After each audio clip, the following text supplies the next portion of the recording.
자, 그러면은 먼저 이 시간이 무엇인가 살펴보도록 하겠습니다. 시간. 이 시간이 도대체 뭐냐? 자, 우리가 시간에 대해서 잘 알고 있는 것 같지만요. 시간이 뭡니까? 여러분, 시간을 볼 수 있습니까? 시간이 어디 있어? 이렇게 우리가 만질 수 있습니까? 볼 수 있습니까? 시간이 어디 있습니까? 시간을 현미경으로 볼 수 있습니까? 시간이 어디 있습니까? 시간은 존재하는 게 아니다 하는 얘기죠. 존재한다고 얘기할 수가 없어요. 시간은 있긴 있는 것 같은데 시간이 뭔지를 몰라. 그래서 시간은 볼 수가 없다. 볼 수가 없다는 얘기죠. 우리가 불가시적. 볼 수가 없다 이런 얘기예요. 시간은.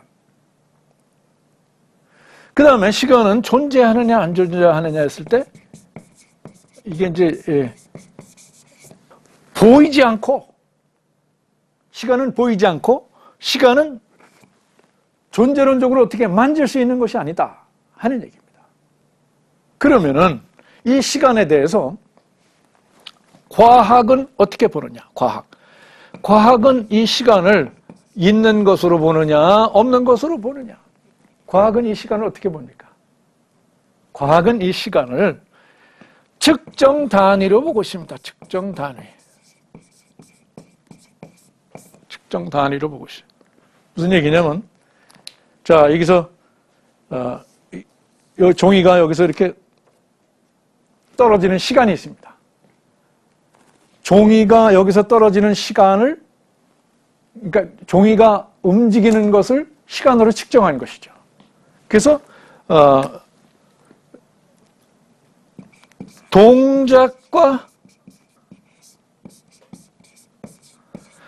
동작을 시간으로 측정을 하고 시간을 동작으로 측정을 합니다. 이제 과학에서는 시간을 측정 단위로 사용하고 있다 이런 얘기입니다. 과학은 시간이 어떤 것이다 그렇게 결정적으로 얘기를 하지 않고 시간은 일단 측정 단위로 사용한다. 어떤 것이 움직이는데 얼마만큼의 시간이 걸리고 시간이 이만큼의 시간 동안에 어떤 것이 얼마만큼 변하고 하는 것을 측정하는 측정 단위로 씁니다. 그리고 이제 시간이라는 것이 과학에서는 사물의 기능이다. 이 말도 조금 사물의 기능인데 이런 것이 있어서 사물의 기능, 이것이 있어서 역할을 하기 위해서는 시간과 같이 있어야 됩니다. 시간 속에 이게 존재하기 때문에 이 기능을 하는 것이에요.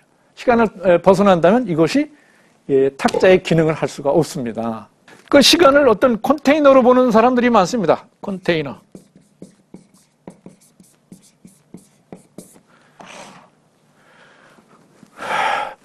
무슨 얘기냐면 시간 안에서 사물이 움직이고 작동하고 한다. 시간을 벗어나지 않고 시간 안에서 모든 것이 움직이고 있다 해가지고 시간을 어떤 컨테이너처럼 보는 그런 견해가 있습니다. 어떻든 우리가 시간에 대해서 많이 알고 있는 것 같지만 이 시간이 아직 결정적으로 무엇이다 이렇게 얘기를 못하고 있습니다. 그러니까 최근에 물리학에서는 이 우주가 빅뱅으로 생겼다. 세상은 빅뱅으로 생겼다. 이렇게 생각을 하는 사람들이 있어요. 세상은 우연히 빅뱅인데 빅뱅인데 이게 무슨 얘기냐면 우주 대폭발입니다. 우주 대폭발. 우주의 시작이 언젠가 대폭발을 하면서 세상이 생겼다. 그것이 이제 지금 우리 어린 학생들이 학교에서 배우고 있는 이론입니다. 이 폭발이 생기면서 이것이 식어가고 정돈이 되어가면서 세상이 생겼다. 이런 얘기죠. 세상이 생긴 거로 보고 있습니다. 그러면은 시간이 이 우주 대폭발이 있기 전에 시간이 이제 이 우주의 폭발과 함께 있는데, 이 사물의 기능으로서 이제 우주의 대폭발과 함께 있는데, 이거 전에는 그러면 무슨 시간이냐, 이런 생각이 있지 않겠습니까? 우주의 생성이 이루어지기 전의 시간은 뭐냐, 그러면. 그러니까 과학자들도, 그거는 그냥 가상시간, 가상적 시간이다, 이런 얘기입니다. 실제로 존재하는 시간이 아니라 가상적 시간이다. 그게 뭔지 모른다, 이런 얘기죠. 그래서 우리는 이 시간은 하나님의 시간, 성경에서 얘기하는 시간의 이해를 떠나서 이야기가 어렵습니다. 그래서 성경에서는 이 시간을 뭐라고 얘기를 하고 있냐면, 시대적으로 이렇게 흘러가는 게 있죠. 시대적으로 흘러가는 거, 이거를 크로노스라고 얘기합니다. 크로노스. 그 다음에 하나님이 역사해서 특별한 사건을 만들고 구속의 역사를 만들어가는 것을 뭐라고 얘기를 하냐면 카이로스라고 얘기를 합니다.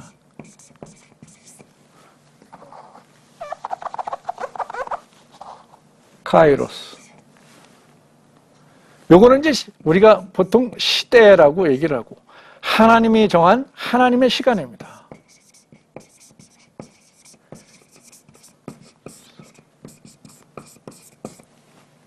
하나님의 역사. 그래서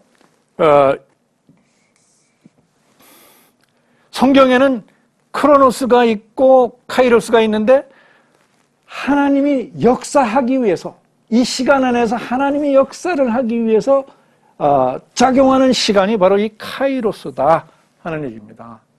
이 크로노스는 그저 이 사건들이 만들어지고 흘러가고 이렇게 시대적으로 변하는 것을 얘기를 하는 것입니다. 그래서 이 크로노스나 카이로스나 이것은 어떻게 존재하는 것이냐면, 하나님이 만든 겁니다. 하나님이 만들고 하나님이 역사하시는 거예요. 그래서 우리는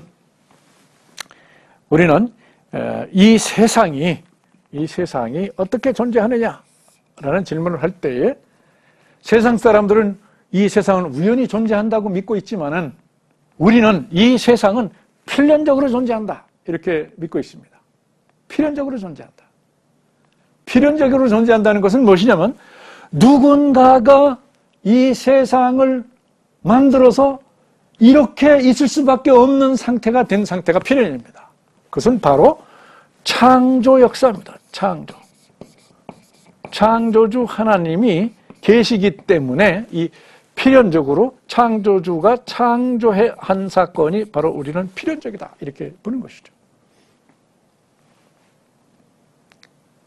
세상에 되어져가는 일들이 결국에는 우연 같지만, 여러 가지 되어져간 사실들을 자세히 살펴보면 결국에는 필연적으로 일어난다는 사실을 이해할 수밖에 없습니다. 어떤 조건적인 요소들이 쭉 있고, 여러 가지 데이터들이 있고, 그거에 의해서 새로운 것들이 이렇게 만들어지고 생성되는 그런 현상들이 일어나는데, 결국에는 그런 현상들이 필연적으로 일어난다, 이런 얘기입니다.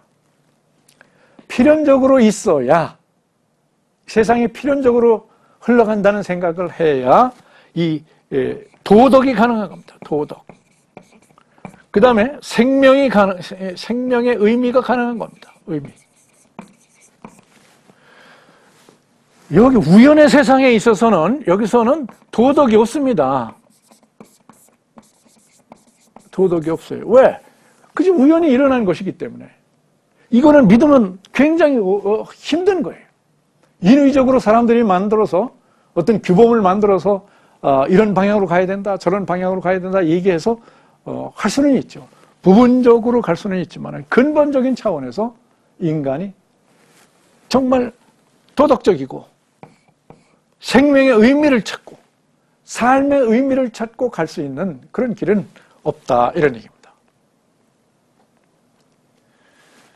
그래서 이 최근에 믿지 않는 철학자들 혹은 세상 사람들은 인간의 존재를 우발적인 존재로 보고 있습니다. 그냥 우발적으로 존재한다 하는 얘기죠. 저는 그런 철학자들의 이야기를 읽으면서 안타깝습니다. 저렇게 주장을 해서 본인이 그렇게 확신하고 있는지는 모르겠습니다만 그렇게 주장을 해서 무엇을 우리가 얻어낼 수 있을까? 세상을 필연적으로 해석을 한다면 필연적으로 흘러가는 세상이라는 사실을 우리가 그런 세상을 이해를 한다면 인간은 내가 한 행동에 대해서 책임을 져야 되고 또 이 도덕적 원리에 맞게 살아야 되고 하는 그런 기본적인 도덕과 생명의 의미와 이런 것들이 가능할 수 있는 것인데 이것이 어렵다 이런 얘기죠. 하나님께서는 이 세상을 창조하셨다. 말씀으로 창조하셨다. 혼돈과 공허 속에서 이 세상을 정돈하시고 이 창조의 질서를 만들고 이 세상에 정교한 오묘한 일들이 수없이 많은데 그러한 일들이 필연적으로 있을 수밖에 없도록 하나님께서는 창조를 하셨다 이런 얘기입니다. 이 우주를 이해하는 것은 바로 필연적으로 이해를 해야 옳은 이해고 바로 성경에서 우리에게 가르쳐 주는 진리고 이것이 우연의 진리보다 우연의 주장보다 필연의 주장, 창조의 주장이 내가 실질적으로 인생을 사는데 훨씬 더 유익하다 이런 얘기죠. 책임적 존재가 되고 의미 있는 존재가 되고 목적을 향해서 갈 수 있고 무엇인가 추구를 하면 거기에 대한 보답이 오고 답이 올 수 있는 그런 것들이 이루어지는 것이 바로 이 창조 세계에서 오는 것입니다. 성경 말씀이 진리로서 우리에게 가슴에 와 닿고 실질적으로 도움이 되는 이유는 이 창조의 역사가 필연적인 역사이기 때문에 그럽니다. 이 세상을 필연적으로 해석을 할 수 있기 때문에 중요하다 이런 말씀입니다. 오직 복음, 오직 믿음, CTS